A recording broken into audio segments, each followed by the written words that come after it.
خاصا عائشہ صدیقہ صاحبہ نے گجرانوالہ سے ہم سے یہ پوچھا ہے، وہ کہتی ہیں کہ ایک شخص اپنے طور پر عشاء کی نماز اور وتر پڑھ چکا ہے، پھر جماعت کھڑی ہو گئی، تو کیا وہ جماعت میں شامل ہو سکتا دوبارہ؟ جی بالکل شامل ہو سکتا ہے، اور اسے ضرور شامل ہونا چاہیے، کیونکہ حضور صلی اللہ علیہ وسلم اور آپ کے صحابہ سے اس قسم کی روایات ملتی ہیں،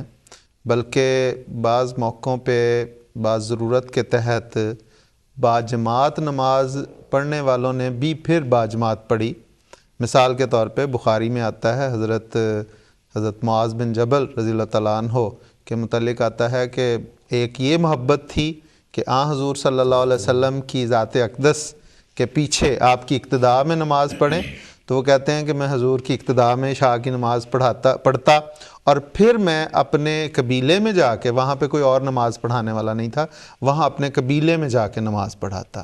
تو یہ ضرورت تھی۔ اسی طرح حضور صلی اللہ علیہ وسلم کے سامنے بھی ایسا ہوا کہ ایک کسی کام کے لیے حضور نے، محسوس یہ ہوتا ہے کہ حضور نے ہی کسی صحابی کو کسی اہم کام کے لیے بھجوایا ہوا تھا، جب وہ واپس آئے تو نماز ہو چکی تھی۔ تو حضور صلی اللہ علیہ وسلم کو جو محبت اپنے صحابہ سے اور ان کا اتنا گہرا خیال کہ یہ محسوس کہ میں نے کام کے لیے بھیجا اور یہ آئے ہیں اور نماز ہو چکی ہے، تو حضور نے پوچھا کہ کون ہے جو اس کے ساتھ تجارت کرے گا؟ تو حضرت ابو بکر رضی اللہ تعالیٰ عنہ نے کہا کہ حضور میں حاضر ہوں۔ چنانچہ حضرت ابو بکر نے دوبارہ پھر نماز وہ پڑھی ہے ان کے ساتھ، تاکہ وہ جو صحابی تھے جو نماز میں شامل نہیں ہو سکے ان کی باجماعت ہو جائے۔ یہ ہے کہ باجماعت پڑھی ہوئی بھی دوبارہ پڑھی ضرورت پڑنے پہ۔ لیکن جہاں تک اس بات کا تعلق ہے کہ نماز اپنے طور پہ پڑھی اور اس کے بعد باجماعت مل رہی ہے، تو اس کے متعلق تو بڑی وضاحت کے ساتھ حضور صلی اللہ علیہ وسلم سے مروی ترمذی میں ایک حدیث ملتی ہے کہ حضور نے ایک موقع پہ فجر کی نماز پڑھائی،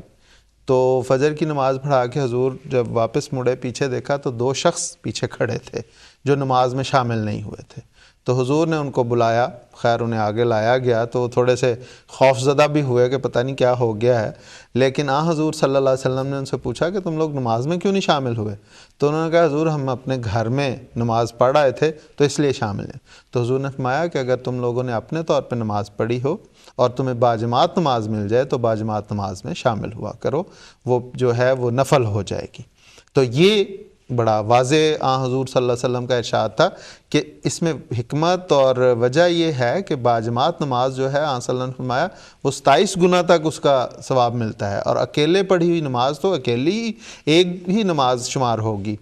اس کے علاوہ حضرت ابو ذر غفاری رضی اللہ تعالیٰ عنہ کے متعلق ابو داؤد میں یہ ذکر ملتا ہے کہ حضور صلی اللہ علیہ وسلم نے آئندہ زمانے کے فتنوں کا ذکر کر کے، ان حالات کا ذکر کر کے، ان مشکلات کا ذکر کر کے ایک یہ بھی اس کی نشانی بتائی کہ اس وقت یہ بھی ہوگا کہ لوگ بلا وجہ، جو اس دور کے حاکم ہوں گے، جو اس دور کے حکمران ہوں گے، وہ بلا وجہ نماز کو ضائع کیا کریں گے، اس کو اپنے وقت سے تجاوز کر جائیں گے، وقت گزر جائے گا، وقت ختم ہونے کے قریب ہوگا، پھر نماز پڑھا کریں گے۔ تو حضور صلی اللہ علیہ وسلم نے، حضرت ابو ذر غفاری رضی اللہ تعالیٰ عنہ فرماتے ہیں کہ میں نے حضور کی خدمت میں عرض کی کہ حضور پھر میرے لیے کیا حکم ہے اگر میں ایسا وقت پاؤں؟ تو حضور نے فرمایا کہ تم اپنی نماز وقت پہ ادا کر لیا کرنا، اور اگر پھر تمہیں وہ مل جائے تو باجماعت بھی پڑھ لینا، تو تمہاری نماز جو ہے وقت پہ جو پڑھی ہوئی ہے وہ بھی شمار ہو جائے گی۔ تو یہ بڑا واضح ارشاد ہے حضور صلی اللہ علیہ وسلم کا کہ اس میں دوسری حدیث میں تو وقت پہ نماز پڑھنے کا بھی حکم ہوا نا، اور اس میں یہ وضاحت میں کرتا چلوں کہ یہ پھر کہتے ہیں کہ بنو عباس کے دور میں بعض اوقات جب جو اس دور کے جو امارات ہے وہ اپنی دنیاوی مشغلوں میں رہتے تھے اور نماز کو وقت کے جو اس کا وقت ہوتا تھا اس کے گزرنے کے قریب ہو جاتا تھا، پھر وہ پڑھ آتے تھے۔ تو یہ ایک جو تھا حضور صلی اللہ علیہ وسلم کی پیشگوئی اس وقت میں بھی پوری ہوئی۔ تو یہ بہرحال اصل غرض یہ ہے کہ اگر کوئی شخص اکیلا نماز پڑھے اور اس کے باجماعت مل جائے تو اسے باجماعت میں شامل ہونا چاہیے۔ جی ٹھیک ہے۔